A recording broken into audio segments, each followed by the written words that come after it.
Leo. This is a Leo, Sun, Moon, Rising, and Venus collective bonus reading for the month of November. For your personal reading, kindly send me a direct message. Kamusta mga Leo? Kamusta? Anong meron? Kaperahan, kabuhayan, pamilya, relasyon, mga kaibigan, mga taong nakapaligid sa ating mga Leo. This is a Leo, Sun, Moon, Rising, and Venus collective bonus reading for the month of November. Collective energy ng mga Leo, please. Collective energy ng mga Leo. Collective energy ng mga Leo. 3 more shuffles. This is a Leo, Sun, Moon, Rising, and Venus collective bonus reading for the month of November. Let's see kung anong energy ng ating mga Leo. Guidance, please. Good news, please. Ang nag-iisang account ng Mystic Siren ay kay Angeles 11. Any messages coming from a different account, hindi po ako yan. Mag-ingat sa scammers.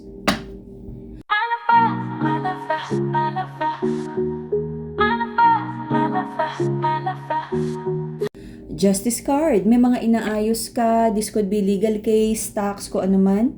You're also trying to make things right this time. Gumagawa ng mga tamang desisyon. There's a masculine here na sabi niya, gagawin niya ang tama towards victory. May nararamdaman akong mga personal growth energy here.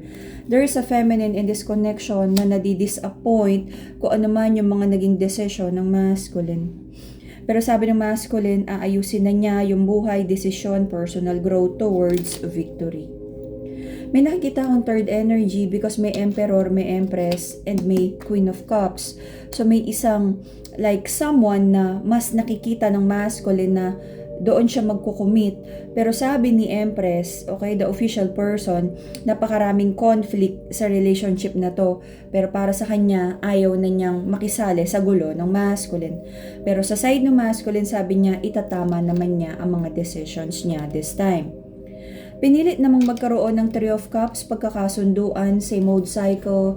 This is like mga business meetings, mga new connections pagdating sa pera, kontrata, okay? Or collaboration sa trabaho para ma-promote, magkaroon ng increase. Someone feels unconfident pagdating sa offer of love, may mga chismis, may mga taong nangingialam, may energy of like, tama ba talaga? You could also be asking friends, tama ba talaga? Nakausapin mo ba tong person na to? Or hayaan na lang muna na ganun muna yung connection. Okay?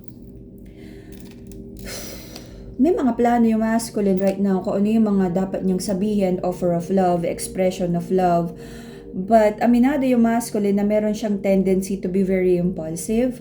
Marami din siyang iniisip na ito kaya yung sabihin niya para ma-convince niya yung feminine na bumalik sa kanya.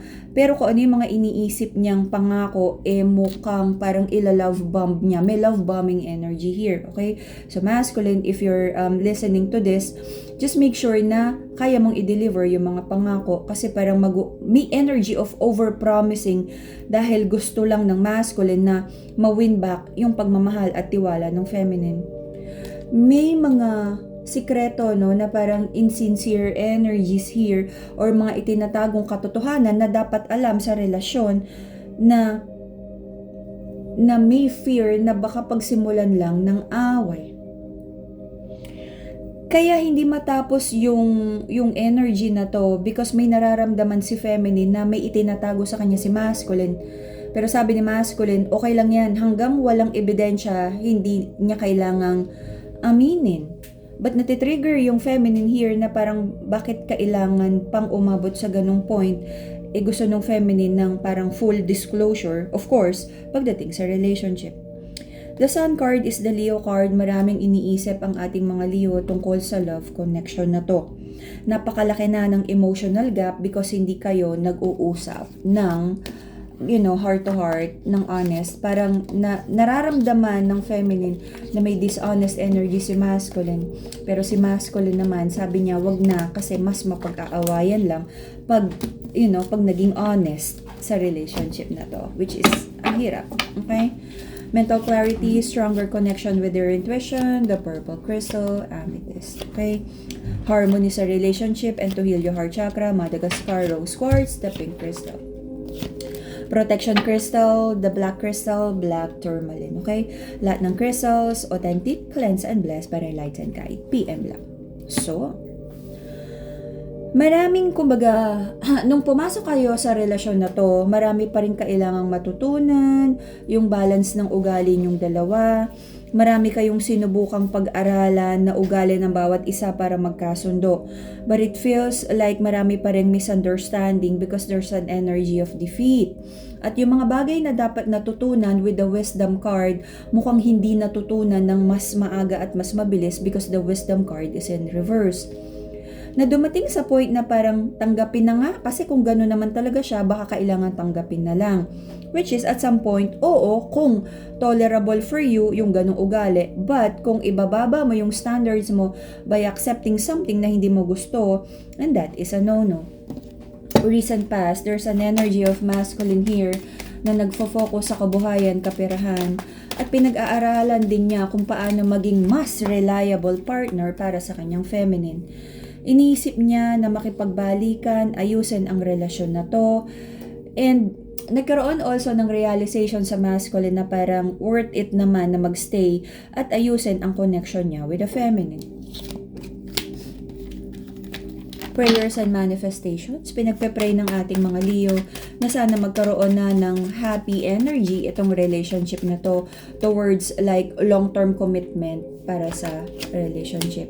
But it feels like someone feels na nabe-breadcrumb siya sa relationship na to, and that person feels like mas nagbibigay siya ng love at effort sa relationship. Right now, sabi ng mga Leo, hinay-hinay lang siya sa mga effort, nakikiramdam siya, sino ba talaga yung mga dapat na connection, sinong dapat bitiwan. May mga tao connections na sabi ng mga Leo na kailangan ng mag-walk away from. Your person. Your person, pinag-iisipang mabuti kung long-term ba to, maglilid ba to sa like kasal, engagement, or long-term plans. Gusto naman niyang magkaroon ng agreement kayo, harmony. Okay? May mga doubts here kung marireceive nyo pa ba yung good news, good outcome na minamanifest nyo for the relationship. Pero syempre makukuha nyo yung good outcome na yan, depende na rin sa free will nyo na ayusin ang relationship na to. Ang nakikita ko, problema sa communication kasi hindi honest. Kumbaga, nakakatakot magsalita, baka magalit, baka maghiwalay, kaya hindi naguhulaan kayo ng ano ba talagang gusto at saan ba talaga papunta ang relationship na to. Until the end of March, there's an energy of maraming burden, maraming aayusin ang ating mga Leo. Pero confident ka naman na kaya, no? Kumbaga, sa dami ng pinagdaanan mo sa buhay, ano pa nga ba ang hindi kayang kayanin, hindi kayang lusutan. The masculine in this connection would take initiative and leadership na ayusin to at ilid niya yung feminine to a promise of love na mas stable, nakasama sa long term, pera, maaring isama sa negosyo. But the feminine is maaring magkaroon ng overthinking kung gaano ba to katotoo. Pipilitin nyo naman na magkasundo na ayusin to find the balance sa situation na to. You would find the victory, but may nakikita pa rin ako na like uncertain energy sa masculine na may tinatawid yung masculine dito na maturity and readiness sa relationship, na hindi niya alam kung tapos na ba siya talagang maglaro or ready talaga siya for this relationship, no? So meron ganyang klaseng realization until the end of March, at mababago lang ang relationship na to at energy na to if syempre, yung masculine ang nagdadala ng energy, no, at direksyon ng relationship. The feminine is just waiting for yung promise at direksyon na ibibigay ng masculine. Pero ang nakikita ko dito, sabi ng masculine, sige, itry nating ayusin to. But until the end of March, meron pa ring energy yung masculine na parang tapos na ba talaga siya sa pagiging single? Eto na ba talaga yung wish fulfillment niya? O baka meron pang quote-unquote, someone better na darating para sa kanya. So, mahirap yon kasi if the masculine is still thinking na there's someone better na darating, ibig sabihin, hindi pa niya nakikita yung long-term energy sa current kasama niya. So, pag-isipang mabuti, feminine. Okie-dokie. So, let's see kung magbabago pa ang energy na to para sa ating December reading. For now, That will be the Leo bonus reading for the month of November. See you again in a few days for your December reading. PM sa inyong personal reading sa mga interesadong magpa-read at para sa mga crystals, ingat sa scammers.